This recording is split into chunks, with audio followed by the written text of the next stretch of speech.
Hello, welcome to Local Anesthetic Podcast, the most trusted name in local news. My name is Alex, and joining us as always via Skype is Rob. How are you, Rob? Hello, folks. I'm actually quite well, actually, yeah. Are you? Slowly getting into the festive spirits. I know it's still November technically, but even so. Well, I'm looking forward to our tradition at Christmas, Rob, of doing our carols. Yeah, we actually need to arrange a date so we can ideally do that together in the same recording studio. Yes, yeah, quite possibly.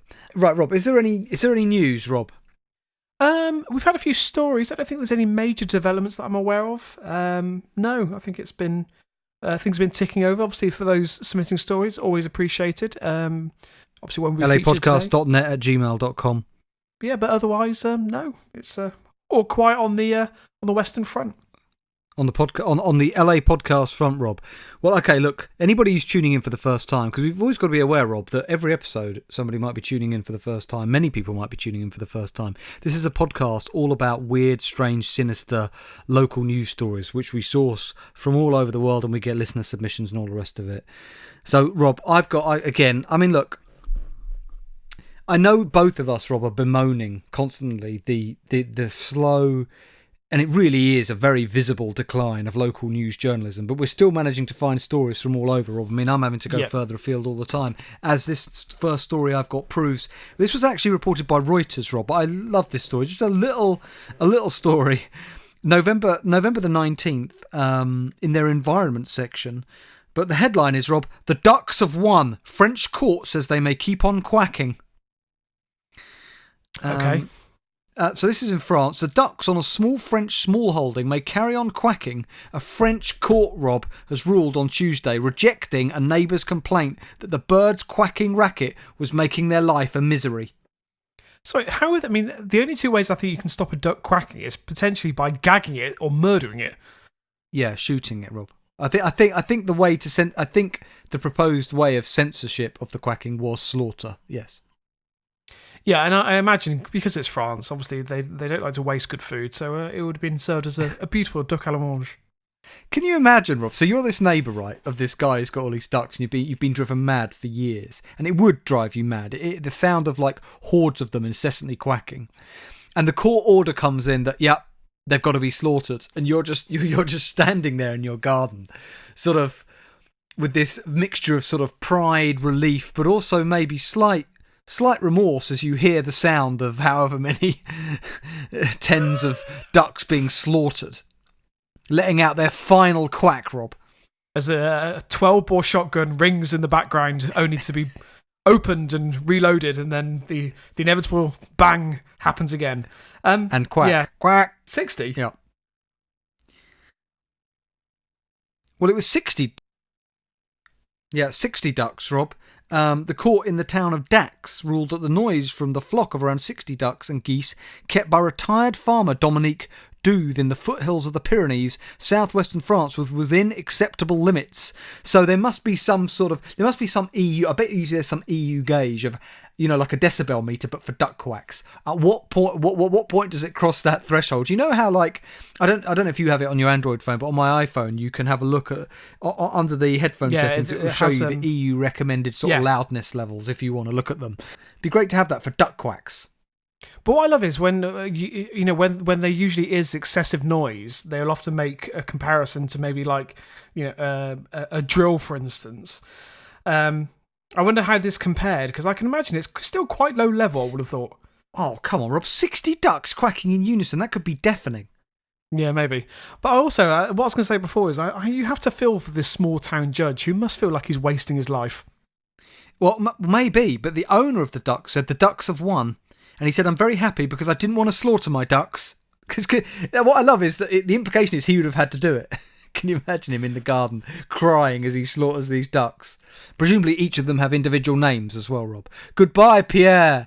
Goodbye, Jacques. I mean, that's racist. Goodbye, Penelope. Oh, no, these are French names, aren't they? Isn't Penelope a French name? I think it probably is. Sounds like it could be. I like to imagine that the court also designated how they were killed. So he had to strangle every individual duck himself.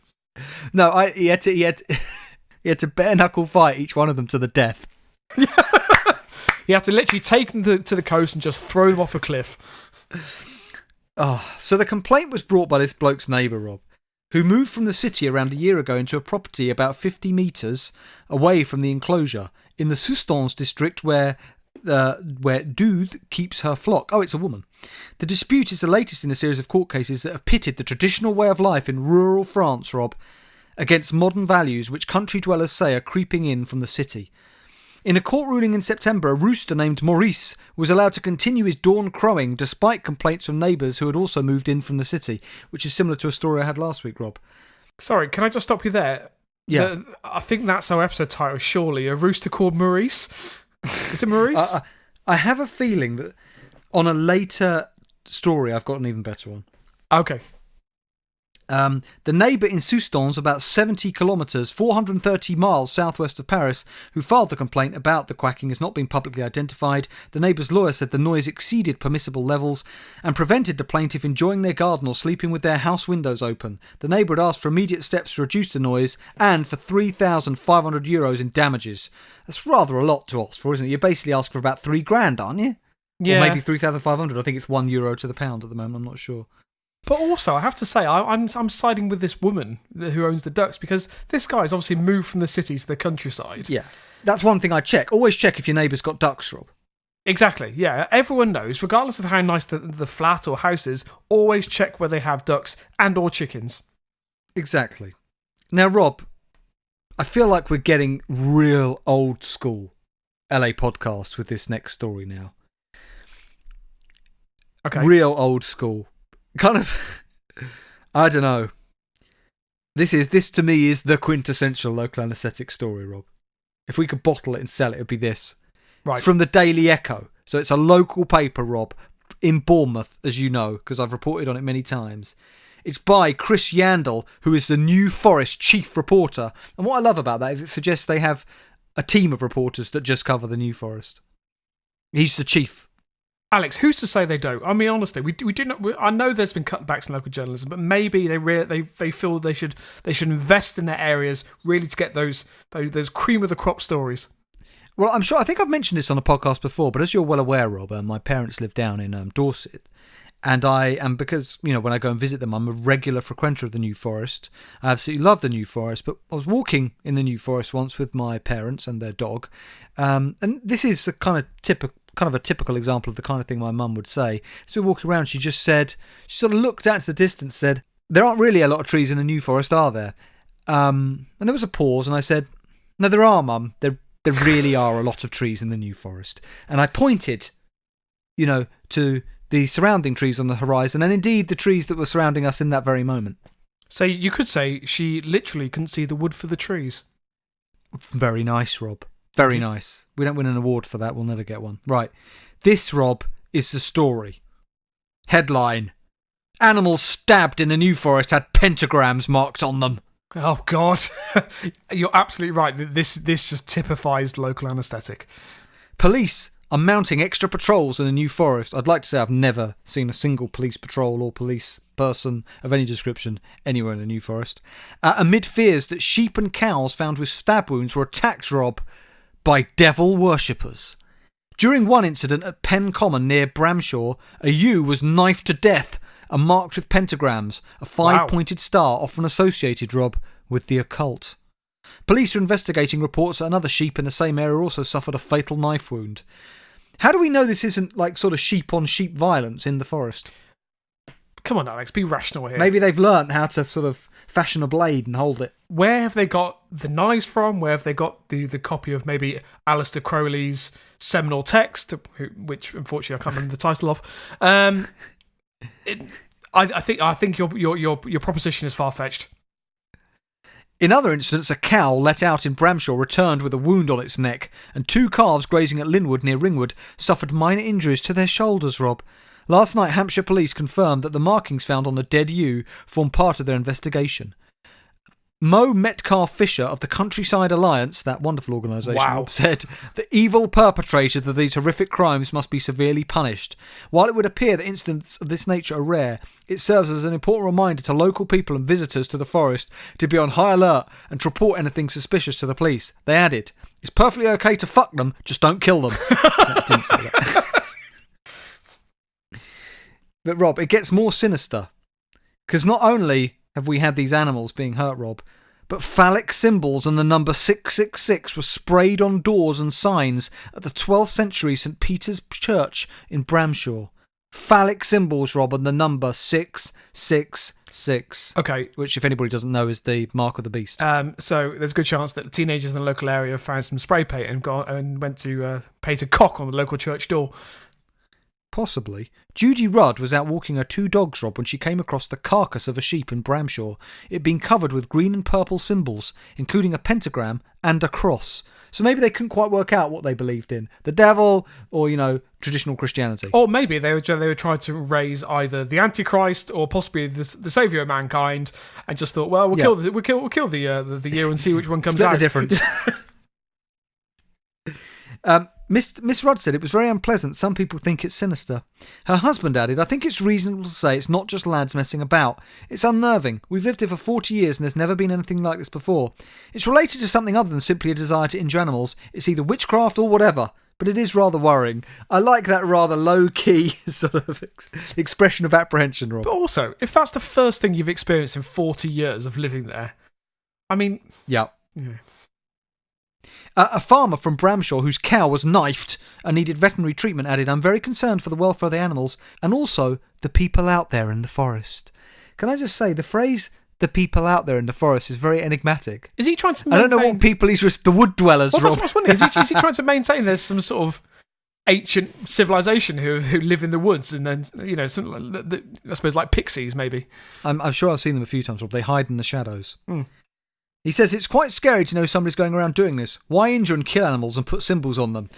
Police, this man should be your prime suspect, by the way. Yeah, absolutely. The vicar of St. Peter's, the Reverend David Bacon, said the spate of incidents which occurred between November 16th and 20th could be a result of witchcraft or black magic. He said it could just be kids, but I don't think it is, given the context. There's been witchcraft round here for hundreds of years. The New Forest is well known for witchcraft and black magic, and this has obviously gone up a level.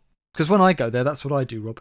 Jessica Stoley, 79, who lives near the church, says, I've no idea who would be capable of letting a sheep bleed to death.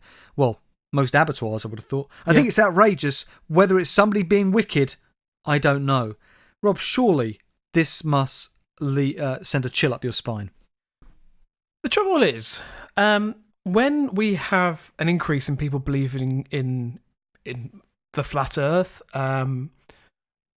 along with Rob, the Earth is flat. Clearly, it is. I'm not even going to engage you on that. Realistically, would it really surprise you if suddenly there'd been a massive uptake in paganism and Satanism? Well, Rob, people need something to believe in. Brexit has let them down. They need to turn to the devil. Starburst 2 says, I don't really care about devil worshippers or whatever, but harming animals in this way is sick and unnecessary. The New Forest is a big rural place, but in addition to patrols, animals should be GPS tagged. If there are certain pagan or satanic believers in the area, they need not to damage other people's property or cause unnecessary animal harm in their following of their beliefs. Now, Rob, I know that somewhere in this comment section, I will find it. I'll find it as we go through it. That has the episode title in it for sure. Anyway, right. Comprende says, the desert religions with their gods and devil worship has been an excuse for endless atrocity. When will the world free itself from religious fantasy? There are no gods or devils. Only the idiot, the desperate, and the brainwashed would claim otherwise. This person has to be in the desperately idiotic with drug-induced mental illness category. Rove Ranger Rob makes a societal point. He says, people brought up on violent computer games, graphic TV shows, and films with the general disregard for others can lead to insular and desensitised behavioural tendencies. In the countryside where there is less peer group socialisation, it can be a lonely place for teens. I would start looking for just one such isolated teen who has no friends and who is a loner, possibly bullied. If it was organised occult activity, it would be hidden. If you have a teen sitting in their bedroom, fascination for the weird and wonderful, doesn't mix, no friends, mood swings, and you're relatively local to Bramshaw, then ask yourself that serious question. So this person likes to think of themselves, Rob, as a bit like an FBI profiler. They've worked out it's a lone wolf, it's a teen with no friends, bit of acne, bit of a loser, who's decided to go out, Rob, and kill some animals. What do you say? Yeah, no, I think that's absolutely right. And my concern is that that man is just describing himself. He's on the edge. I don't think this next comment is the episode title I was thinking of, but it's bloody got a good one. This is a classic comment, Rob. Cherry Bright simply says, I'll be more inclined to believe that these were not devil worshippers, but likely to be some band of drugged up empty heads high on narcotics with nothing else better to do. Brilliant. Yeah, absolutely. So obviously, some band of drugged up empty heads high on narcotics, maybe in brackets with nothing else better to do, is a fantastic episode title. Beautiful. Absolutely beautiful. Ripper123 Rob says, sick cunts, cash reward for their names and addresses. I'd like to show them something real quick. Do you want to speculate what he wants to show them, Rob? His phallic symbol? Yeah, don't get your penis out, mate. They're going to cut it off, mate, and just, offer it up as a sacrifice. Force-fed VW says, if they find who's done this, I predict it'll be a bunch of kids with greasy hair and black clothes with a liking for death metal music. Now, Rob, a bunch of kids with greasy hair and black clothes with a liking for death metal music is a superb episode title. It is, yeah. He goes on to add, the occult has been the subject of metal music forever. This is much more sinister, though.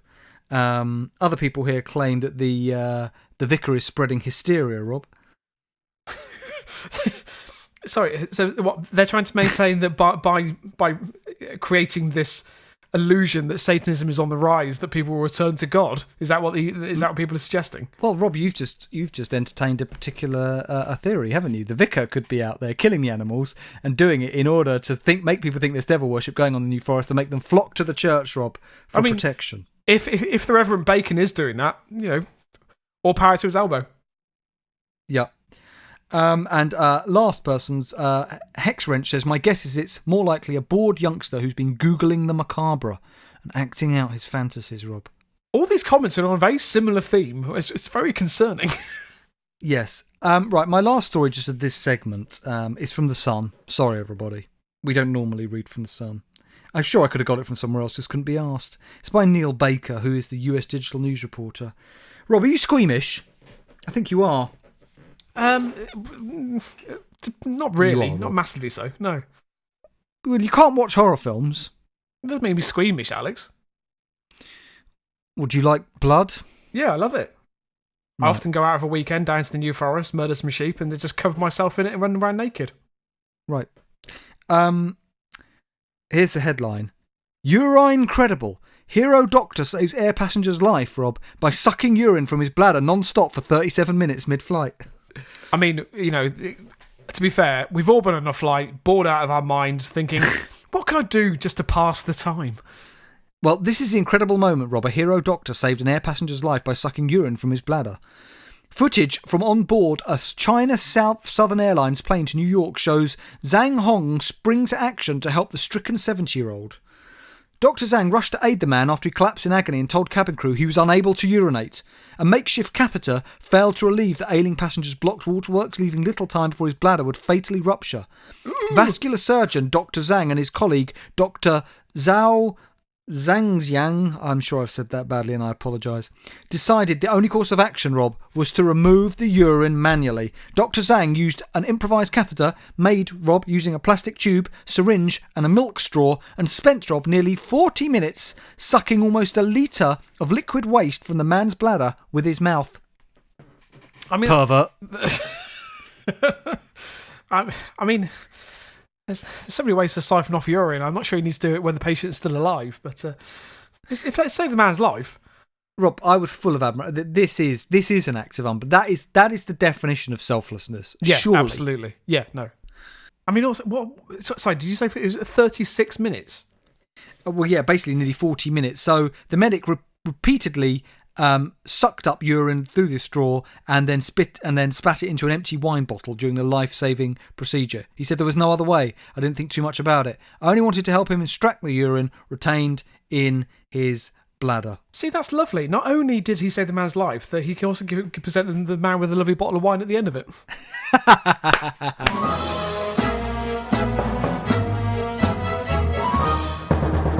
Okay, Rob, you got some stories for us there. One week you're just going to say no. No, I haven't. We'll see you next week. So, yeah, both my stories are from the Bristol Live website. Now, I was on there relatively recently, but both these stories seem to be from over a month ago, but they are good nonetheless. Doesn't matter really when they were, Rob, does it? If we find a gem, we find a gem. True. So this is from the 21st of October by Emma Flanagan and Emma Grimshaw, the two Emmas. The two Emmas. And the headline: Man wants to leave £20,000 to Bristol glamour model who he spoke to on Babe Station. This is worrying, Rob. This is very worrying. Okay. A man has launched an appeal to trace a Bristol glam model he met on Babe Station so he can leave thousands of pounds of his inheritance to her. I'm sure, Rob, this call didn't, it wasn't unanswered for very long. Can you imagine? I reckon within 40 minutes he got the call. Apparently not. No, apparently he's still searching for her. It was me, Rob. I was the person on Babe Station. I just glammed up. It was me. Let's claim it. We'll say it was us. What? I mean, this was a month ago, so there's a good chance this person may have come forward now, to be fair. Okay. And I'm assuming if she's in Bristol, she may have had a Bristolian accent, which neither of us do. Can you do a Bristolian accent for me? What is a Bristolian accent? How does it sound? Oh, don't ask me to do it. No, my Bristolian... hang on. It's close to Gloucestershire. Right, there's this old rhyme from Gloucestershire. Does it sound like a bit like a farmer? Exactly. So I can't read. That's yeah, that's good. Actually. Yeah, that's good. Yeah, I get you. I can't read or write, but that don't really matter because I do come from Gloucestershire and I can drive a tractor, something like that. Okay, good. Thank you. Although that's more Gloucestershire and Bristol. Bristolian's slightly different. Anyway, you get the idea.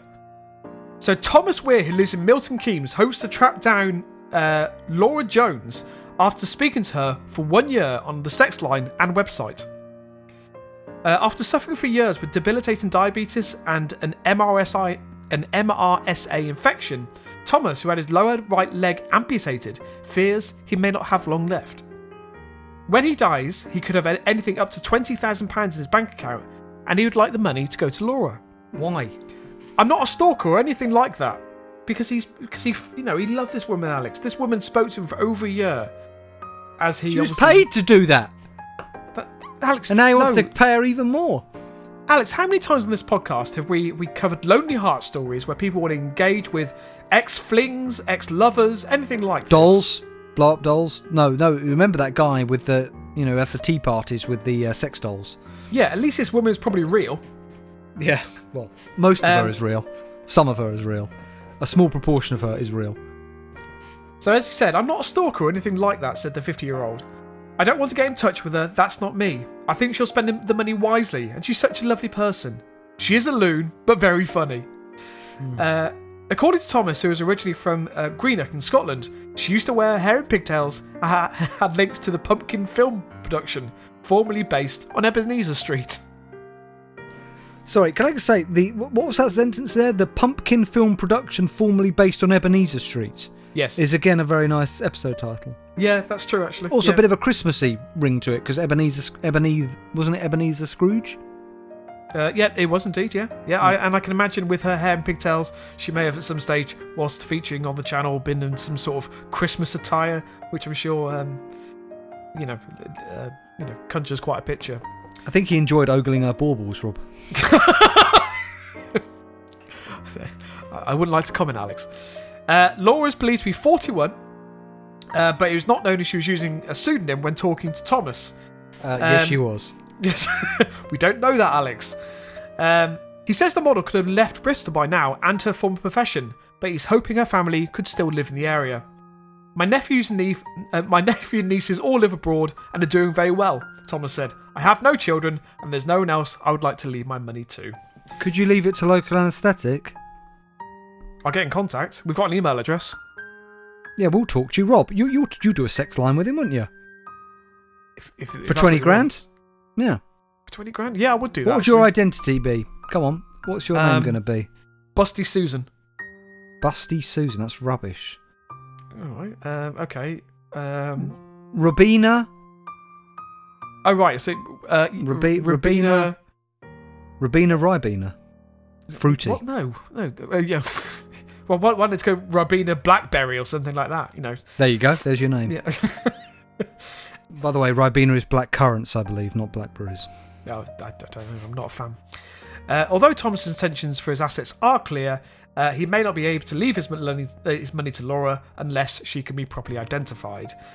Thomas hopes someone in Bristol will recognise the description of Laura and will be able to find her for him. So that's a true love story, Rob. Yeah, absolutely. Now, my second story, which is also from the Bristol Live, is slightly odd. It's from the 27th of October by Robin Murray and Connor Goethe, which is, I think he's featured on this podcast quite a number of times. It's such a weird headline. Right. So, yet another sausage wrapped in a leaf found in Bristol as spate continues. No, it's just the way my trousers hang. I keep explaining. It's not a That's sausage fine, wrapped in a Alex, leaf. but if you're naked and the only thing shielding your modesty is a leaf, that's not okay. It's not a leaf, Rob. It's just the way it looks. You should get that checked out, mate. Maybe. Yet another sausage covered in a mysterious substance has been found. Sorry, yet another sausage Bristol. covered in a mysterious substance is a very good episode title. Yeah, true. So not yet another sausage covered in a mysterious substance has been found wrapped in a leaf in Bristol. What do they mean, yet another? And by the way, if it's yet another, that means there have been previous ones, which means you've missed these previous stories, Rob. That's true, but we don't know. But maybe they haven't been reported.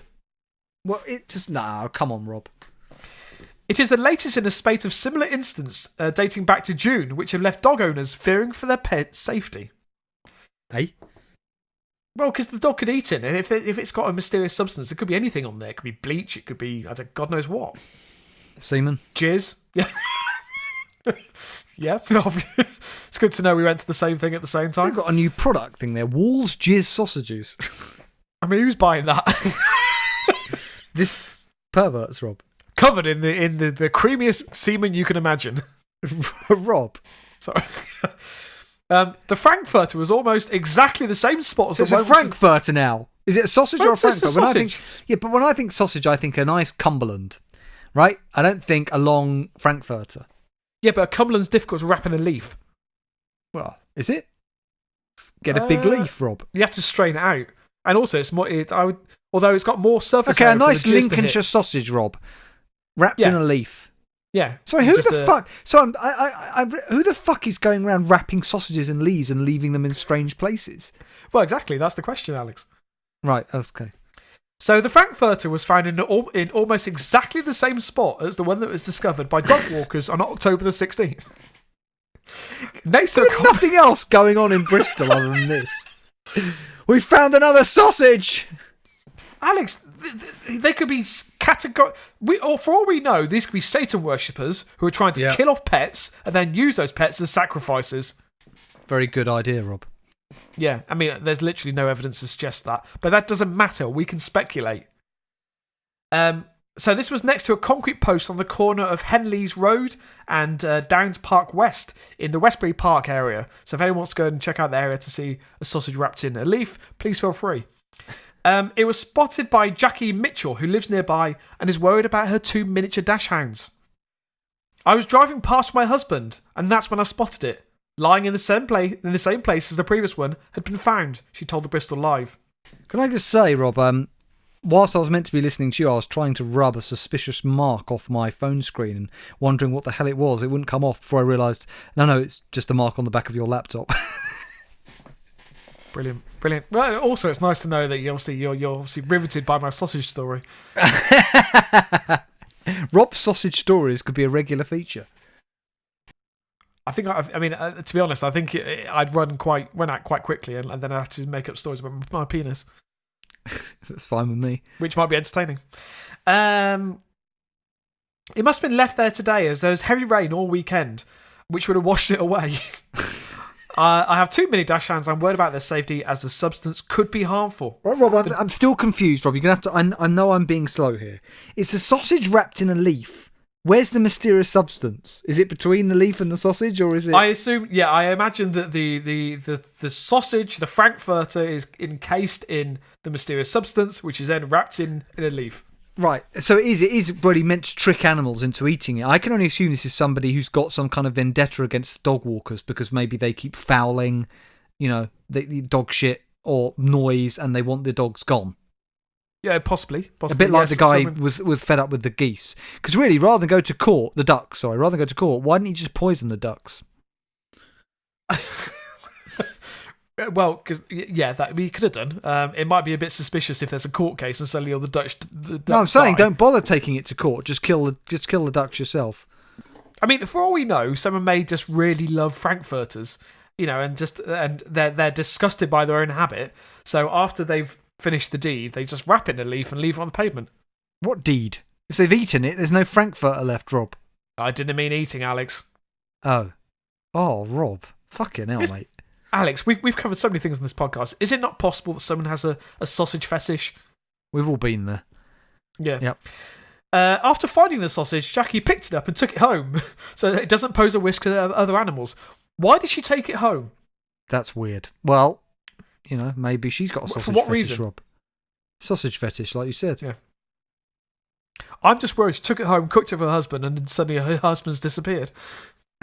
That is pure speculation, by the way. I'm not trying to indicate she's killed her own husband with a poison sausage that she found in the street.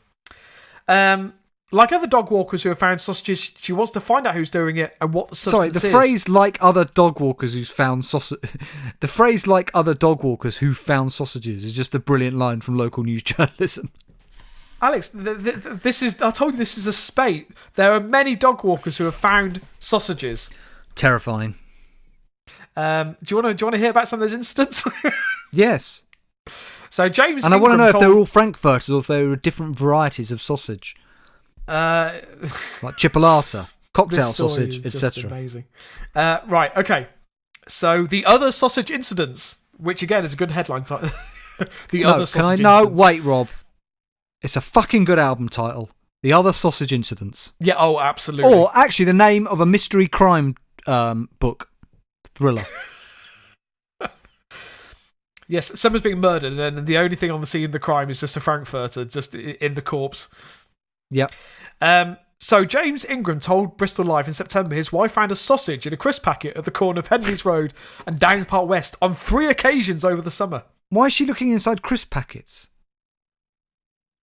Because it had a sausage in it, Alex. Would you not be? If you saw a crisp packet on the corner of the road and with a sausage in, would you not be curious?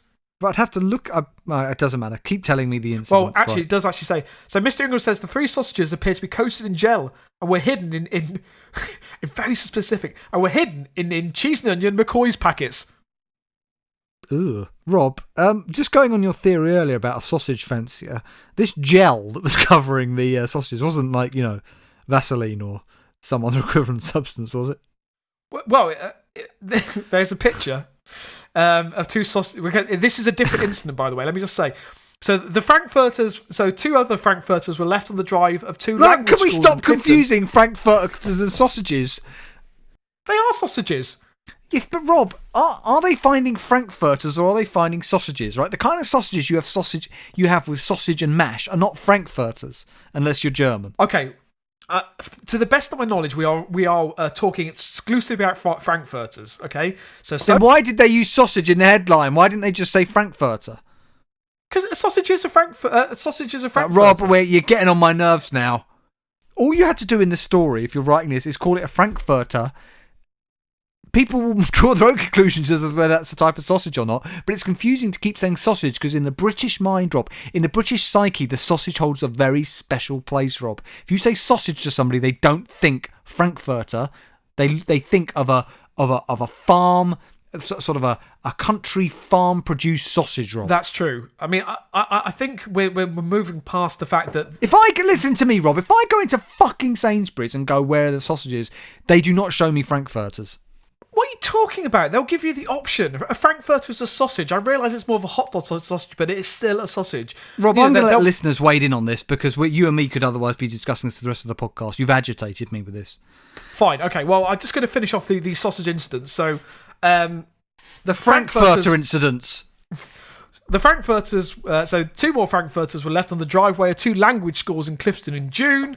ITV show The Frankfurter Files. Real life investigation into this. I mean, let's face it, that would be a Channel 5 show, and I would probably watch it. A woman who wished not to be named said she saw two men placing two Frankfurters on the drive of the British Language Centre on Pembroke Road at 7:30 p.m. on June the 9th. She claims that another Frankfurter wrapped in a leaf was left outside the Clifton College Language Department on Worcester Road at 7:30 on June 16th. This is an epidemic. As I'm sure the listeners would like to know, I'm just going to say what the police are doing. So they are. By the way, I love the fact that someone had to make this statement. A Force spokeswoman said, "We are aware of the sausage has been left on the ground in suspicious circumstances," which I love. It's not suspicious unless they've tested it and found something awry. You can't say it's suspicious. Well, no, but I mean, the fact it's happened numerous times, and they are in the process of testing the mysterious substance to see whether it is indeed poisonous. If you joined the police force, Rob, and this is what case you ended up being put on, you would really question, wouldn't you, why you entered the profession? Right. Without a doubt, yeah. Rob, before we get on to this listener story, we had that lovely romantic story from you earlier about the, what was it about? About the man trying to track down the glamour model, whatever she was, to give her £20,000. I've got another really touching tale, Rob. Slate magazine, Rob. Okay. It's by Nicole Cliff from November the 23rd. By the way, for the fastidious amongst you, are recording on the 27th of November. Okay, Rob. This is a touching tale, Rob, of romance.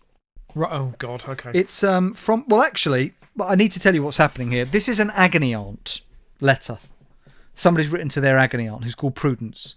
But we're not going to listen to Prudence advice, Rob. This is our new Ask Rob section, where you're going to give advice to this person who's written into the agony aunt. Okay. Happy to do by that. Nicole Cliff. Okay, so, dear Rob, in this instance. My husband and I are both status holders on an airline and have flown first class many times on upgrades. An issue arises, however, when we fly together. It started last year when, based on check-in time, he was offered an upgrade to first class and took it, leaving me sitting in coach class without even a thought. I had a pounding migraine and was extremely ill. I did not want the upgrade. I had wanted him to sit with me. There are many times I have turned down first class to sit with him. Most recently, the situation came up again. They offered first class to both of us, as we were on the same reservation, but said they only had one seat. He jumped at it, presuming he would be the one to get it, and I snapped. No, we would just stay in our seats. All times except the first time we were both in business class, not just first class, and these were cross-country, red-eye flights. I have told him I was upset when he took the upgrade, and presumed he would take it again, but he says I should not be mad, because he would not care if I did it to him. He would care. To be clear, I don't expect him to give me the upgrade. I just want us to only take the upgrade if we both get it.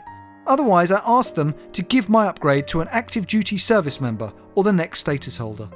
While I travel alone a lot, I certainly prefer on a flight to have him near me, as I feel safer sleeping. I always sit in the middle seat next to a stranger so he can have more room. It just makes me feel like he's being very selfish. But he does not see it that way at all. This is domestic first class, so it's not that great, just more room, and yes, he's taller, but to me, it's the fact that he presumes entitlement over me and disrespects my feelings. Am I being petty? Signed, Trouble at 10,000 feet. Rob, your response? No, he does sound like he's being selfish. In all honesty, he sounds like he puts his interests above yours and his own comfort ahead of yours. But also, I would say, oh, go fuck yourself. And what's that bit? What's that bit for, Rob? I'm sorry, but if the only thing in your marriage is the fact that you have to choose between business class and first class, then you can honestly jog on. Fair enough.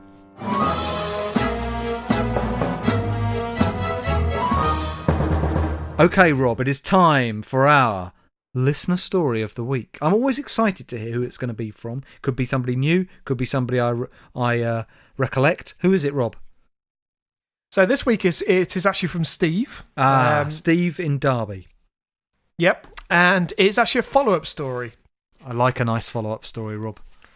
So, do you remember the man who was being investigated by Norwich City Council for running a Japanese restaurant out of his house? Yeah, of course I do. Any listeners, he was running a Japanese restaurant out of his house, and it was shit. Well, this is what happened next. He put a big banner up, didn't he, over the front door, and just makes... You can't do that. You can't open a restaurant without a license and just do it out of your house. Absolutely, yeah. It was called Orlando's, which Orlando, very strange name. which immediately makes me think of Japan, Rob. Exactly, yeah. This man was amazing. So this story is from the 22nd of October. It's from the Eastern Daily Press. And house at the centre of Japanese restaurant row, available to rent on Airbnb. What? So that's what he's doing now? Is he decided I'm just going to rent it out? Absolutely. Right. So, in January, unhappy neighbours claimed that Orlando Williams had been running a restaurant called Orlando's inside his Earlham Road property since October 2018 without permission.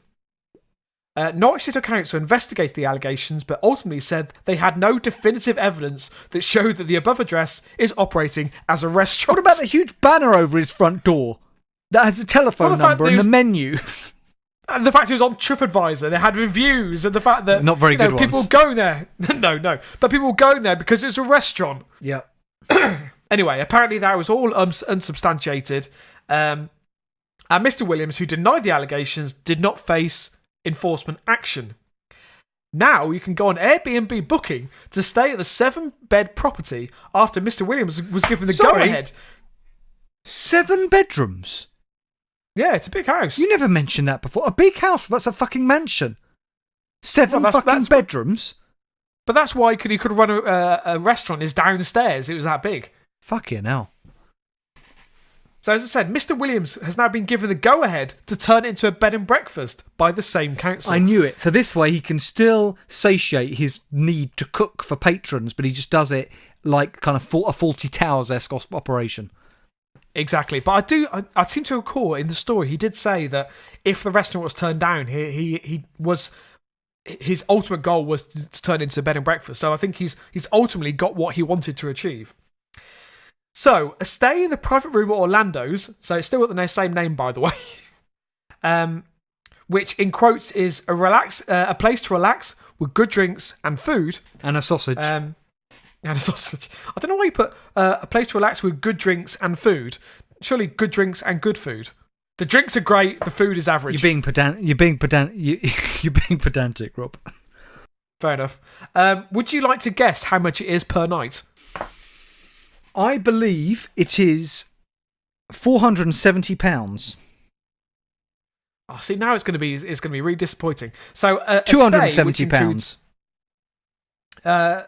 You're actually a lot closer. So the stay, which includes breakfast, which is available from 7 a.m. to 10 a.m, and supper served from 5 p.m. to 9:30 p.m. And I have to stress, this isn't an advert. No lunch. Will set you back. No, I mean you get breakfast and supper. So you just fend for yourself for lunch. Alex, yeah, you look. You everyone knows you go to this place to enjoy the delights of Norwich. You get your breakfast and your dinner, and you go out into the beautiful city of Norwich for your lunch. Are they Japanese themed, these meals still? It doesn't say. Right. So it will set you back between £231 and £264 per night. Oh, my which I think is expensive. It's absolutely ridiculous, and I reckon breakfast, Rob, is just a sausage wrapped in a leaf. That's just left on your doorstep. Yes. It's left on the bonnet of your car. The listing also advertised tea and coffee, cakes, and a bar. The guest house... Can we go stay there, Rob? Alex, I would love that. Honestly. So the guest house has room for 5 guests and boasts free Wi-Fi and parking on the premises. Right. Well, I can't wait for the next update where he's found in some sort of contravention of something else. Do you know what I mean, Rob? This is going to go wrong. Rob, can you do me a favour for next week? Can you look up on TripAdvisor and see if anybody's left reviews yet for this B&B? Well, I'll tell you what. If you close the episode, I'll do that in the meantime. Oh yeah, before we spell out the episode, that bombshell, Rob, we look forward with a mixture of eager anticipation yet trepidation to our next episode, which will be 295, as we move ever more forward. Just leave me with it. I'll be all right. All right. As we move ever more forward, like a man or woman who's finished pleasuring themselves with a sausage and leaves it wrapped in a leaf somewhere in Bristol as some sort of weird souvenir for other people to find. I don't know. Just like that, we move ever more forward to our next episode, which will be 295, as I say. We can be found on our website, which is lapodcast.net. We're on Facebook at facebook.com/lapodcast. We're on Twitter at @lapodcast. Our website, lapodcast.net. You can download all of the episodes from there for free if you choose to do it that way. There is a donate button in the top right-hand corner. Thank you to anybody who's donated to this podcast. We appreciate, think of it as like a tip, really, but you can leave a rolling monthly donation via PayPal if you want, just to help keep this podcast afloat. All the money, and it's true this, isn't it, Rob? Any money we get donated goes back into the podcast. It does, yeah. And what was I going to say? We are on, of course, your podcast apps. If you search for LA Podcast, Local Anesthetic Podcast, even if you search for Alex and Rob on some of them, it will come up. But just leave us a review on there, hit subscribe. And if you want to send us a story, you want to feature on this podcast, tweet it to @LA Podcast, post it on Facebook at facebook.com/LA Podcast, or email us that good old-fashioned way at lapodcast.net@gmail.com. Rob, did you find any... Unfortunately, Alex, there's nothing on TripAdvisor. I can't find any reference to it. Do some research. Okay, Rob. I will do. Now, we have to spell out the word anesthetic, because our podcast is known colloquially as LA Podcast, but it is actually called Local Anesthetic. And anesthetic is spelt differently than the United States spelling. It's got an extra A in there, extra A. And we also had to spell it out for our listeners according to a theme, Rob. And we thought this week's theme, we're going to make up sausage names. Okay, so Rob, I'm going to start with A. Okay. And who can forget, Rob? I remember having this sausage many times as a kid. The good old Aberdeen Roger. Oh, lovely. Who doesn't enjoy that? And a good old Aberdeen Roger, Rob, well, it just makes a fantastic evening. Yeah, oh, absolutely, Alex. And I mean, we've all seen the videos. So N, well, obviously it's going to be a Norwich hardback, which is not a dog. So it's a beautiful sausage, really thick and girthy, but it's really cooked to perfection on just one side. Okay, lovely. I don't know, Rob. One side, it's quite a niche sausage. This, it's a Welsh sausage, Rob, but it's called the Anglesey Angler because it really plumbs the depths that other sausages can't reach. It's quite enigmatic, that one. Yeah. E, well, as everyone knows, one of the best sausages out of Scotland. It's obviously the Edinburgh. The Edinburgh trouser snake, which is it hasn't got the girth, but it really has the length. I really don't believe there are many sausages, Rob, coming out of Edinburgh. I don't think it's a rural community there. You're wrong, actually. You should see the pictures of it. It's astonishing. I mean, over a metre in length, a good healthy brown colour. Well, Rob, who can forget S? The Shetland shit. It looks like a big fucking turd. That one. It's a really brown sausage. I mean, it's a beautiful sausage. Actually, sorry, I got that wrong. I read it wrong. It's the Shetland shyster. It robs you of everything, but it's so satisfying. Yeah. Well, T, as everyone knows, T is famous for the Tiverton trout beater. Bloody hell, a trout beater. Yeah, I mean, not only can you physically beat a trout to death with it, it's gonna beat any meal with a trout in 8 out of 10 times. H. I don't know if you ever tried this, Rob, but it's a nice sausage. It's actually on the slim side, surprisingly, but it's called a Hartlepool pile driver. Interesting. Wow, that sounds like that would really do some damage. Yeah. Yeah, okay, fair enough. Are we on E again? Well, we're back in E, but I'm going to go over to the States. Now, we struggled last time with place names, but we don't need to worry about that because out of the States, out of the city of Edmonton, comes the Edmonton Eagle Claw. Now, the thing about the Eagle Claw is you don't see it coming. It's an incredible thing, and also it's got 3 ends. Yeah, it can stand up by itself. If you can imagine, it's like a claw. It sits on the plate, usually with a gravy moat around it and a good helping of rich mash in the centre. It's a whole meal. This is quite an astonishing sausage. I've never heard of that, Rob. Yeah, it's a feast sight, whatever. Well, Rob, the Torquay Terminator is really quite. It's got some girth to it. That I tell you that. I've heard that. Yeah, I've heard that's infamous in the sausage circles. Yeah. Are we coming up with sex toy names or sausage names? I'm getting confused. Yeah, I forgot a long time ago. So what are we on? Well, let's face it, we're going to Iceland. I mean, I think when we think of sausages, this is right up there. We're talking about the Iceland ice shovel.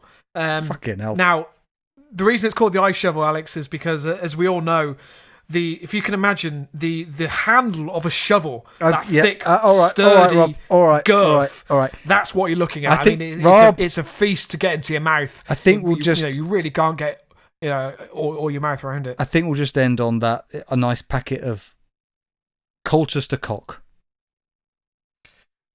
Yeah, I mean, again, that's a lovely cheap sausage that you really can find around the back of,